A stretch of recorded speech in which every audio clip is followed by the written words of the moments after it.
सोचिए, एक ऐसा इंसान जिसे दुनिया देख ही नहीं सकती थी, लेकिन उसकी रूह ने, उसकी आत्मा ने इतिहास का रुख मोड़ दिया।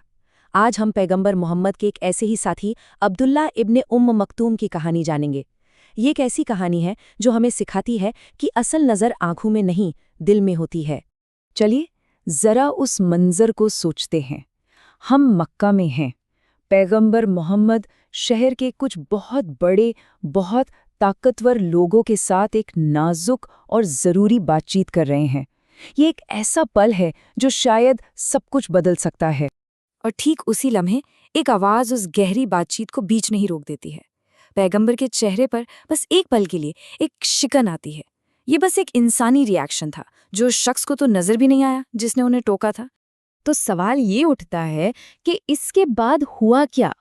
ये जो छोटी सी बात लगती है ना, यही एक ऐसे सबक की वजह बनी जिसने लोगों को देखने का, उन्हें समझने का, उनकी कीमत आंकने का तरीका हमेशा हमेशा के लिए बदल दिया। तो चलिए पहले हिस्से में देखते हैं वो खुदाई पैगाम जो उनके लिए उतरा। उस एक लम्हे की बात करते हैं जिसने अब्दुल्ला इब्ने मक्तूम का नाम हमेशा के लिए इतिहास में लिख दिया।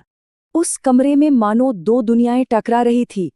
एक तरफ थे कुरैश के वो बड़े बड़े ताकतवर सरदार, और दूसरी तरफ एक अकेला नाबीना शख्स जो बस कुछ सीखना चाहता था, कुछ जानना चाहता था। पैगंबर के लिए ये बहुत मुश्किल घड़ी थी। वो इन सरदारों को इस्लाम की दावत दे रहे थे, और तभी एक सीधा साधा पैरोकार अपनी ज़रूरत लेकर पहुंच गया। और अब्दुल्ला की आवाज़ में एक ऐसी सच्चाई थी, एक ऐसी बेताबी थी। वो बार बार बस एक ही बात कह रहे थे, ए मोहम्मद, मुझे वो सिखाइए जो अल्लाह ने आपको सिखाया है। उन्हें ज़रा भी अंदाज़ा नहीं था कि वो कितनी अहम मीटिंग के बीच में आ गए हैं। और इसके जवाब में जो हुआ वो यकीन से परे था। सिर्फ उस एक पल की शिकन के लिए कुरान की एक दो नहीं, पूरी 16 आयातें नाजिल हुईं। ये सिर्फ एक गलती सुधारना नहीं था, ये एक नया पैमाना तय कर रहा था। ये बता रहा था कि अल्लाह की नज़रों में असली इज्जत, असली मकाम किसका है।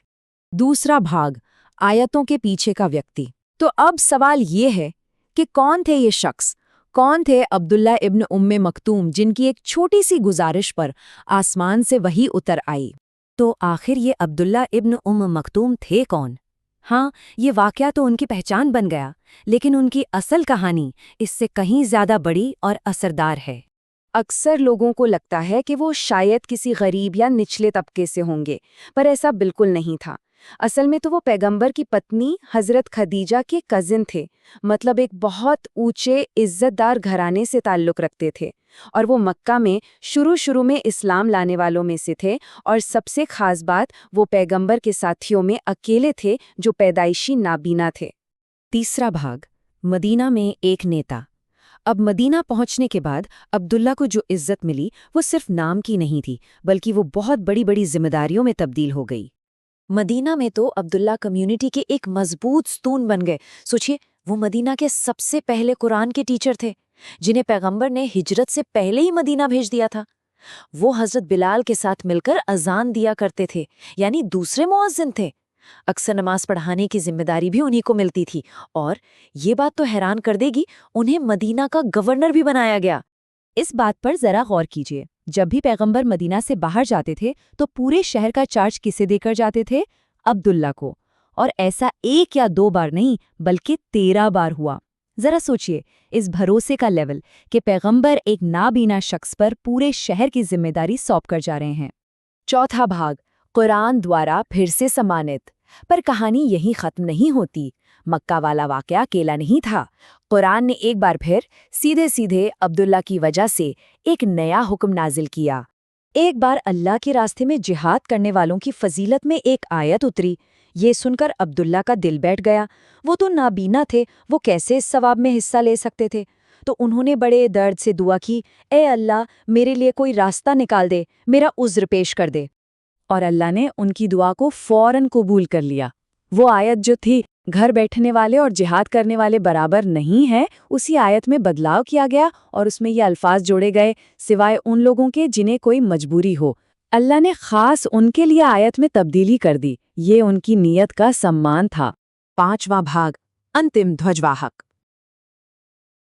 और अब हम आते हैं अब्दुल्ला की जिंदगी के उस पल पर जो शायद सबसे ज्यादा बहादुरी का पल था। एक ऐसा काम जो उनकी कभी ना हारने वाली हिम्मत की मिसाल बन गया।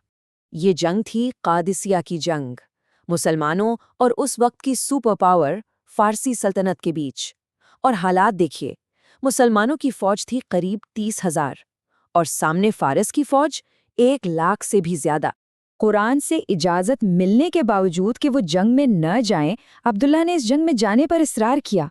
और उन्होंने अपने लिए कौन सा काम चुना? सबसे खतरनाक, सबसे अहम, फौज का झंडा उठाने का। और वजह क्या बताए? उन्होंने कहा, झंडा मुझे दे दो, मैं इसे थामे रहूंगा, मैं तो नाबीना हूं, मैं भाग भी नहीं सकता। 3 दिन तक भयानक जंग चली और आखिरकार मुसलमानों को जीत मिली। और जब जंग का मैदान साफ हुआ तो लोगों ने अब्दुल्ला को देखा। वो शहीद हो चुके थे, लेकिन फौज का झंडा उन्होंने मजबूती से अपने सीने से लगा रखा था। आखिरी सांस तक उन्होंने अपनी जिस्मानी कमी को अपनी हिम्मत पर हावी नहीं होने दिया। अब्दुल्ला की पूरी जिंदगी कुरान की उस एक आयत की जीती जागती मिसाल है जो कहती है, असल में आंखें अंधी नहीं होती, बल्कि वो दिल अंधे होते हैं जो सीनों में हैं। सच्ची बीनाई, सच्ची नज़र इन आंखों से नहीं, दिल से होती है। तो अब्दुल्ला की कहानी हमें एक बहुत गहरे सवाल पर सोचने के लिए छोड़ जाती है कि हम किसी इंसान की असल कीमत कैसे तय करते हैं?